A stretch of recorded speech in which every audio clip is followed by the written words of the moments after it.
para mais um vídeo, mais um devocional, mais um dia na presença de Deus. Que Deus abençoe poderosamente o teu dia, que essa palavra traga frutos preciosos ao teu coração. 365 dias na presença de Deus, descomplicando a leitura, trazendo um resumo, trazendo todos os dias aqui um vídeo com um resumo de um estudo da palavra, para que possa o Senhor falar algo ao teu coração.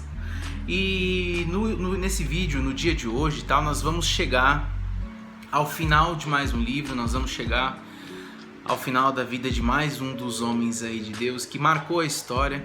E talvez nós estamos falando aqui do homem que mais foi relevante e que mais trouxe fama no Velho Testamento. A vida de Davi vai chegando aos seus últimos capítulos, a vida de Davi vai chegando aí aos seus últimos atos, às suas últimas atitudes.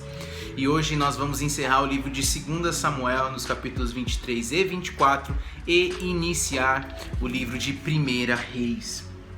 Os dois últimos capítulos, no capítulo 23 nós vamos ver as últimas palavras de Davi, nós vamos ver ali os seus últimos discursos e os seus últimos atos, aquilo que ele deixa como uma consequência para que o povo continue agora. Um filho de Davi vai assumir o reinado. Não podemos esquecer das palavras que o Senhor coloca sobre ele, de que a espada, de que a guerra, de que a disputa vai continuar na família de Davi. Deus não vai tirar o trono da família de Davi, mas Deus não vai apartar deles a luta, a guerra, consequências de uma atitude de Davi no final da sua vida. Já no capítulo 23, Davi aqui, ele é um rei amado, ele é um rei respeitado por todo Israel, e como seu sucessor estabelece Salomão. Então Salomão, um filho que Davi gera depois com Batseba, ele vai ser o futuro rei de Israel, ele vai ser o homem escolhido para suceder a Davi e continuar liderando o povo. Em 2 Samuel capítulo 23, nós vamos ver aqui o registro que Davi deixa de suas últimas palavras e como são valiosas as suas últimas palavras. Nós vamos ver também uma coisa que muito me inspira, é ver como esses homens terminam a sua vida. Davi, ele foi marcado por muitas lutas, por muitas perseguição, muita dificuldade, um homem que era amado e querido por todos, e num momento futuro ali muito próximo já era perseguido, tinha que viver em fugas, ele tem seus inimigos, ele vence, mas sempre com o coração voltado ao Senhor, independente de estar num momento bom ou de estar num dia mau. Davi sempre fiel a Deus. E esse registro das suas últimas palavras aqui, Davi e a sua exaltação ao Deus de Israel, ao Deus que o livra, ao Deus que lhe deu grandes vitórias. No último capítulo, no capítulo 22, nós vimos ali que Davi já fez uma linda canção, um cântico de exaltação e de glória ao Deus que o livrou, que fez grandes maravilhas. Davi tem essa característica. Davi reconhece que é ungido e que o Espírito do Senhor tem inspirado as suas palavras, tem inspirado os seus feitos, tem sido ali o fio condutor para que ele chegue com excelência ao final da sua vida ainda prostrado aos pés do Senhor. Davi era um homem de muito discernimento espiritual também. Isso é interessante que a gente sempre lembre. Davi sempre tinha discernimento espiritual para lidar com as situações. Ele estava muito à frente do seu tempo, em tudo que fazia, em tudo que pensava, principalmente ali no que se refere a conhecimento do Senhor e a intimidade, relacionamento com Deus. Um dos maiores adoradores de todos os tempos e o grande responsável, não o único autor, mas o maior responsável pelo o livro ali de Salmos publicados e tudo mais. Davi é o responsável pela grande maioria, pela grande e a vasta, intensa, numerosa publicação desse livro, dos livros de Salmos. Nós vimos aqui que as suas poesias, as suas canções consagradas ao Senhor são cheias de revelação, são cheias de intimidade, são cheias de profundidade. Isso mostra ali o relacionamento de Davi. O próprio Salmo, por exemplo, Salmo 39, onde nós temos ali o profundo conhecimento da onisciência, onipresença e onipotência de Deus. Então Davi, ele viveu da maneira mais intensa que você possa imaginar o relacionamento dele e a vida dele com Deus. E tudo isso é relatado na palavra. Nós vamos... a história de Davi fisicamente se encerra praticamente nesse livro aqui de 2 Samuel. Nós vamos ver alguns fatos, algumas histórias de novo no livro de Crônicas, que traz de novo uma menção a essa época. Há uma divisão, esse livro foi escrito num período, o livro de Crônicas foi escrito também falando os feitos da época aqui do povo de Deus, dessa transição, com algumas riquezas maiores de detalhes, mas remete aos mesmos fatos. Vai falar de novo sobre Davi. Davi é um servo admirável, é um homem fiel ao Senhor, digno de ser imitado em seus acertos e motivo de sabedoria no que se refere aos seus erros. Então, em tudo nós temos aqui uma inspiração boa na história de Davi, seja pelos acertos e muitos acertos que ele comete, mas também de inspiração e aprendizado com os erros que ele cometeu. Se nós seguimos aqui os passos assertivos de Davi, nós seremos muito felizes, porque afinal de contas nós vamos viver a boa, perfeita e agradável vontade de Deus. Nós desfrutaremos aqui de um relacionamento sincero, um relacionamento íntimo e profundo com Deus. Isso nos levará com certeza a lugares em que a gente jamais imaginou, eu tenho certeza disso. Então, o valor das últimas palavras de Davi aqui em 2 Samuel capítulo 23 é um valor aqui de bons e de dignas palavras de serem observadas e lembradas de uma forma muito notável, de uma forma muito preciosa. Davi, ele tomava nota de cada uma dessas palavras, acrescentava ali aos salmos ou as crônicas do seu domínio. Então nós vamos ver essas últimas palavras aí reverberando em Salmos, reverberando no livro de Crônicas, reverberando em muitos outros, inclusive até um pouco na vida de Salomão, sobretudo no versículo 5, capítulo 23, capítulo 5. Olha que interessante as palavras de Davi no versículo 5.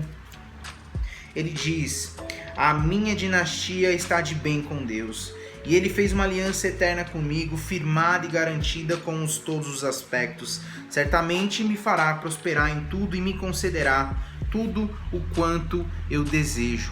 Ainda que registrada antes, ele repetia com frequência o seu próprio alívio, ou até mesmo ali o seu fôlego de vida sendo cumprido, tudo em agradecimento a Deus. E aqui, nesse momento, nós vemos que a morte vai se aproximando. Davi tem ciência disso. Nós deveríamos esforçarmos aqui um pouquinho mais em louvar a Deus em agradecimento.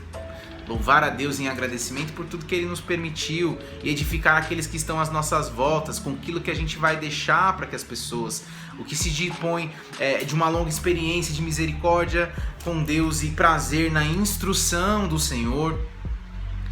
Quando chegam ao fim do seu curso, eles devem deixar um arquivo das suas experiências e tudo mais, passar isso para as outras gerações. Davi está fazendo exatamente uma transferência aqui, passando o bastão adiante, passando um legado, deixando aqui uma mensagem para aqueles que vão substituir. Nós vimos já aqui um registro de Jacó, de Moisés, agora nós estamos vendo de Davi. E aí, ao chegar no final da vida, nós refletimos sobre quem foi esse homem. Todos nós começamos a refletir um pouco sobre o que nós vivemos e o que nós passamos e tudo mais. Davi era um descendente de Jessé. É bom que aqueles que são promovidos a ser pedras angulares, a pedras principais, sejam lembrados com regularidade. A gente lembre sempre daqueles que são um exemplo para nós, que são uma referência, a lembrar-se da rocha ali de um lugar em que ser cortados. O texto de Isaías 51 fala sobre isso, sobre lembrarmos sobre essas rochas, sobre essas referências. E Davi, ele foi exaltado como um homem amado por Deus, indicado ali para um propósito de grandeza, um propósito de um grande reinado, a sentar-se num lugar mais alto do que os seus vizinhos, a assumir uma posição maior do que praticamente quase do que todos aqueles que viviam em Israel, e como um profeta para ver além. Davi, ele tinha muitos dons do Senhor sobre eles. Davi é um cara extremamente inspirador, e ele via muito além do seu tempo, ele via muito além do que as pessoas viam. Davi, ele foi um soberano de Deus ali, um cara que com certeza é a referência em muitos aspectos, um dos maiores guerreiros que a Bíblia vai relatar, um dos maiores líderes que a Bíblia vai relatar, mesmo com suas falhas. Então, dessa forma aqui, ele foi muito frutífero para o arraial, ele foi muito frutífero para o povo de Deus, nos seus propósitos civis, de constituição, de reinado, de governo, de recuperar e restabelecer a aliança do povo com Deus, a proteção do seu povo, direção de justiça no meio deles. Ele foi gracioso, ele viveu em adoração e dessa maneira era muito proveitoso e além ali da sua prática religiosa e muito além de um ato religioso. Davi ensinou o prazer de viver com Deus. E ele descreve isso nos salmos, nas melodias, ele faz ali, ele estabelece o tabernáculo, ele designou cantores, ele designou instrumentistas, ele estabeleceu a adoração a Israel. Davi tinha um coração voltado ao Senhor. A principal e a primeira atitude que ele teve ao retomar ou assumir a liderança do povo foi buscar a presença, foi restabelecer a presença. Então nós vemos a partir daí já fica marcado quais eram as reais intenções dele. Mesmo errando, tudo mais, ele estabelece princípios de adoração, princípios de alegria na presença de Deus. Eu creio que essa seja talvez os maiores legados de Davi, para que a gente aprenda a viver com prazer na presença de Deus. Viver com alegria na presença de Deus. Ter prazer na oração, ter prazer na comunhão com os irmãos, ter prazer em comunhão com a palavra, ter prazer em estar na presença de Deus. Talvez a religião, ou talvez a obrigação religiosa, talvez as muitas doutrinas que querem engessar o Espírito Santo, ou que querem engessar o culto, que querem engessar o relacionamento com Deus, acabam tirando de nós aquilo que mais precioso Deus quer estabelecer, que é esse relacionamento de prazer, esse relacionamento de alegria, de visitação, de liberdade na presença. Davi nos ensina com grande talento sobre a liberdade na presença de Deus. Davi era um homem que adorava, que dançava, que era exuberante, que era até um pouco exagerado, porque ele sabia o valor e o preço que era estar ali recebendo uma visitação de Deus. Então, entoar salmos louvores, adorações, palavras de rendição, palavras de amor, palavras de adoração a Deus, é profundamente prazeroso, é um deleite que nós temos na presença de Deus, que nós temos com o Senhor no nosso relacionamento. E é um privilégio viver tudo isso, é um privilégio ser fruto do reino de Deus nessa terra, é privilégio viver a visitação, é privilégio ser usado pelo Senhor. E Davi entende tudo isso e ele completa a sua carreira com grande excelência. A dispensação do Espírito Santo é cedida a cada homem para beneficiar-nos, a cada um de nós, para que nós possamos beneficiarmos dessa presença, dessa visitação do Espírito Santo, e que cada um administre aos demais a capacidade como recebeu. Ou seja, Deus vai dando aí dons para cada um, Deus vai dando aí talentos, e é uma obrigação nossa, é um cuidado nosso fazer com que isso seja fruto na vida de outras pessoas. Capítulo 24, último capítulo do livro de 2 Samuel, vai falar ainda sobre um último ato de Davi, um erro que Davi comete, um erro aí talvez de vaidade, de um pouco de vaidade, mostrando que a natureza humana ela está presente até os últimos momentos de nossa vida. Davi, nós vamos ver aqui o relato do juízo de Deus sobre o seu povo, por causa da desobediência e a vaidade de Davi em fazer um censo para saber a quantidade do seu povo, em querer dimensionar e saber a grandeza do seu reino. Como forma de juízo, o povo então vai ser castigado com uma praga que mata 70.000 pessoas. A praga só cessa depois que Davi se arrepende e pede perdão por isso. Ele oferece ao Senhor holocaustos e sacrifícios, ofertas pacíficas. E é interessante dessa história toda a gente perceber que, como forma de castigo, o Senhor ele apresenta a Davi 3 opções. E ele escolhe aquela que manteria as coisas apenas entre ele e Deus, em quem a misericórdia reconhece de Davi. Por mais duro que seja, severo que possa parecer, o tratamento do Senhor com os nossos erros é essencialmente bom e seu amor dura para sempre. Deus ele não é ruim porque traz um juízo ou porque uma punição vem a partir dos nossos erros. É tudo consequência daquelas coisas que nós já criamos. Mas Davi, ele confiava nessa misericórdia e nesse amor de Deus. Então ele vê que eles sempre se manifestaram na necessidade conosco, ou seja, em angústia nós podemos clamar ao Senhor e ser libertos do mal que nós mesmos geramos. Então olha essa misericórdia de Deus. Deus dá ali 3 opções.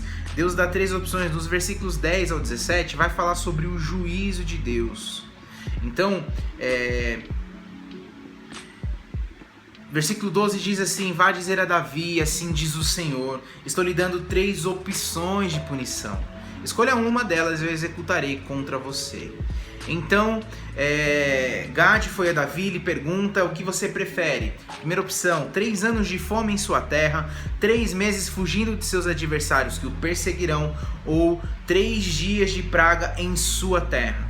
Pense bem e diga-me o que deverei responder àquele que me enviou. E Davi responde: é grande a minha angústia, prefiro cair nas mãos do Senhor, pois grande é sua misericórdia a cair nas mãos dos homens. Então o Senhor envia uma praga sobre Israel, e desde aquela manhã até a hora que tinha determinado, morreram 70.000 homens do povo. Então é triste ver que as nossas vaidades e que muitas vezes as nossas faltas de discernimento vai e realmente causam grandes problemas, tá? Decisões erradas de um líder, e seja esse líder aí o líder de uma casa, seja esse líder o líder de um trabalho, de uma empresa, de uma igreja, de qualquer coisa. Decisões erradas de um líder, elas podem custar muito caro. E no caso aqui de Davi, elas custam até algumas vidas. Então, é muito importante que a gente entenda o peso e a importância de tomarmos boas atitudes, de termos aqui um juízo, um aconselhamento, uma decisão pautada em bons princípios. Davi, como consequência para que tudo isso acabe, ele faz então um sacrifício. E aí, o mais interessante é que Davi, as pessoas querem oferecer a Davi os animais ou até mesmo a estrutura para que ele oferte o sacrifício. E Davi, ele termina aqui no versículo 24, falando assim: o rei responde a Araúna: não, eu faço questão de pagar o preço justo. Não oferecerei sacrifícios ao Senhor, o meu Deus, holocaustos, sem que me custem nada. E comprou a ele os bois por 50 peças de prata, e Davi edifica ali um altar, e o Senhor oferece holocaustos e sacrifícios de comunhão. Então o Senhor aceitou as súplicas em favor, e a terra determinou que a praga parasse, pois já destruía a Israel. Então todo o sacrifício acompanha um preço a ser pago. E aí nós finalizamos o livro de 2 Samuel vendo esse coração de Davi disposto a sacrificar, entendendo sim que precisava pagar um preço de sacrifícios. E aí nós vamos começar mais um livro, nós vamos começar a 1 Reis. Um livro aqui que tem como a motivação narrar o resultado da obediência a Deus e também o efeito trágico da desobediência ao Senhor, sobretudo o pecado da idolatria na vida dos reis de Judá e de Israel. Então nós vamos ver aqui grandes conflitos, nós vamos ver aqui nesse livro grandes confusões, grandes altos e baixos que vão acontecer, o povo de Deus falhando, e muitas vezes aí o Senhor tendo que agir com misericórdia. Já no primeiro capítulo, nós vamos ver aqui que Salomão vai ser ungido rei. Então, o filho de Davi, nós vemos o final do reino de Davi, a sua transição já nesse capítulo. Não foi algo simples, não foi algo fácil, não foi algo tranquilo. Até aqui o rei de Israel havia lidado com muitas situações, ele tinha lidado já com muitos conflitos, situações difíceis no seu governo, principalmente após o seu erro com Batseba, onde Deus envia uma sentença de julgamento sobre a sua casa e a questão da guerra, da espada e tudo mais. Então, até aqui, Amnon havia sido assassinado por Absalão. Já Absalão foi morto por Joabe quando se rebelou contra Davi e quis ali assumir o trono no lugar de seu pai. Agora, aqui em 1 Reis, o conflito é com Adonias. outro filho de Davi, que vendo ali a velhice do seu pai, vendo já a velhice de Davi, ele tenta assumir o lugar do rei. E o golpe acaba dando errado, e Salomão acaba assumindo no lugar de Davi e ordena que Benaia o matasse, e o que de fato isso acontece, tá? Então, nós vamos ver isso aqui já no capítulo 2, nós vamos ver que Adonias vai ser morto por Benaia. Ou seja, a dura palavra que o Senhor trouxe contra Davi estava se cumprindo, e infelizmente eu acredito que Davi não queria que essa palavra se cumprisse, porque a guerra e a destruição, os seus filhos vão se matando com o passar do tempo. Eles vão se matando e a guerra fica generalizada entre eles. E o rei Davi era um homem aqui extraordinário, de muitas qualidades, mas deixava muito a desejar no que se referia à criação de seus filhos. Seus filhos viviam em guerra, seus filhos não se entendiam. A família de Davi era uma família totalmente desestruturada. Embora ele fosse um homem aqui muito valente no campo de batalha, um homem exemplar como um guerreiro, ele não exercia autoridade sobre a sua família, ele não exercia autoridade sobre a sua casa, ele não exercia autoridade sobre aqueles que estavam próximos. Ele não conseguia ser excelente nessa hora de educar e de preparar os seus filhos para o futuro deles.